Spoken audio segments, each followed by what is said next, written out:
আপনাদের স্পষ্ট ঘোষণা দিতে হবে যে আপনারা আওয়ামী লীগ নিষিদ্ধ চান। তারা যে নতুন করে গণহত্যা চালাইতো না তার কি নিশ্চয়তা? সালাউদ্দিন আহমেদ সাহেব তিনি বলতেছেন এই নামে আর আওয়ামী লীগের রাজনীতি করার সুযোগ থাকবে না। এই নামে রাজনীতি করার সুযোগ থাকবে না মানে কি? মানে অন্য নামে আসবে, দানাই পানা, এই ধরনের কোনো ধান্দাবাজি চলবে না। জুলাই অভ্যুত্থানে ছাত্র সমাজ একবার স্পষ্ট ঘোষণা দিয়ে দিছে যে আওয়ামী লীগ নিষিদ্ধ করা ছাড়া আমরা ঘুরে ফিরে যাবো না। এবং নামে বেনামে, গোপনে ওপনে, কোনোভাবে কোনো ব্যানারে আওয়ামী লীগ বাংলাদেশের মাটিতে কোনো ধরনের কার্যক্রম রাজনীতি চালাইতে পারবে না। দেখতে পাচ্ছি আওয়ামী লীগকে বাঁচিয়ে রাখার নানামুখী ষড়যন্ত্র চলছে। আপনারা দেখেছেন জামায়াতের আমির গতকালকে ফেসবুকে একটা পোস্ট দিয়েছেন। পোস্টটা একেবারে রাজনৈতিক বক্তব্য। তারা বলতেছেন যে আওয়ামী লীগ নিষিদ্ধকরণের সিদ্ধান্ত নাকি 5 আগস্টে দিয়ে দিয়েছে। তাহলে আপনারা কি চান? আপনাদের দল জামাত কি চায়? আপনারা কি আওয়ামী লীগ নিষিদ্ধ চান না? যদি চান তাহলে সেটা স্পষ্ট ভাষায় বলতে সমস্যা কোথায়? কেন বলতেছেন না? আপনারা দেখেছেন মির্জা ফখরুল বারবার করে ঘোষণা দিচ্ছে।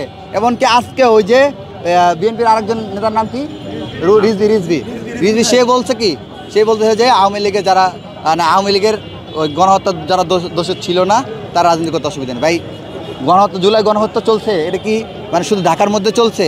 মানে একটা ঘরের মধ্যে চলছে? গণহত্যা সারা দেশে হয়েছে না? সারা দেশের মানুষ জানে না যে গণহত্যা হয়েছে? হ্যাঁ, জানে কি না? সারা দেশের মানুষই তো জানে যে গণহত্যা হয়েছে। 1 মাস ধরে গণহত্যা চলছে।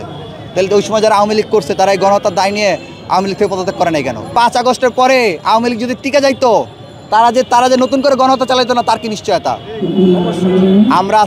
আমরা এখান থেকে স্পষ্ট ঘোষণা করতেছি রাজনৈতিক দলগুলোকে যে আপনারা এই ধরনের ভণ্ডামি এবং প্রতারণামূলক যে বক্তব্যগুলো দিচ্ছেন সেগুলো প্রত্যাহার করে সুস্পষ্ট ভাষায় ঘোষণা করেন যে আপনারা আওয়ামী লীগ নিষিদ্ধ চান।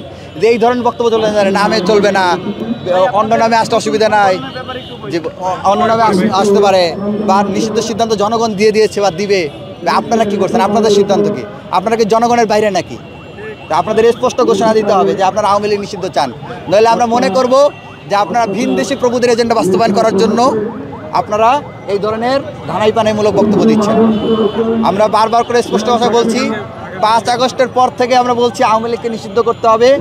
এতদিনে জুলাই অভ্যুত্থানে যারা নেতৃত্ব দিয়েছে, সরকারেও ছিল, তারা আওয়ামী লীগ নিষিদ্ধ করার ব্যাপারে কোনো পদক্ষেপ গ্রহণ করেছে? 7 মাস পরে এসে কেন আমাদেরকে কেন আসতে হইলো?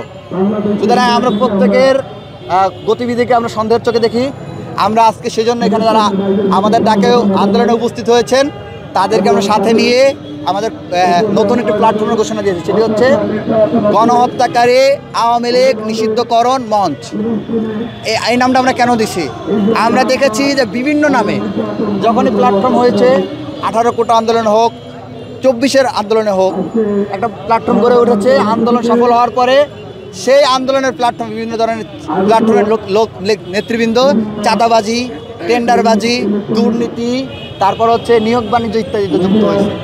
তো এই কারণে আমরা কোনো স্পেসিফিক নাম না, আমরা সরাসরি নাম ঘোষণা করেছি যে গণহত্যাকারী আওয়ামী লীগ নিষিদ্ধকরণ আন্দোলন, নিষিদ্ধকরণ মঞ্চ।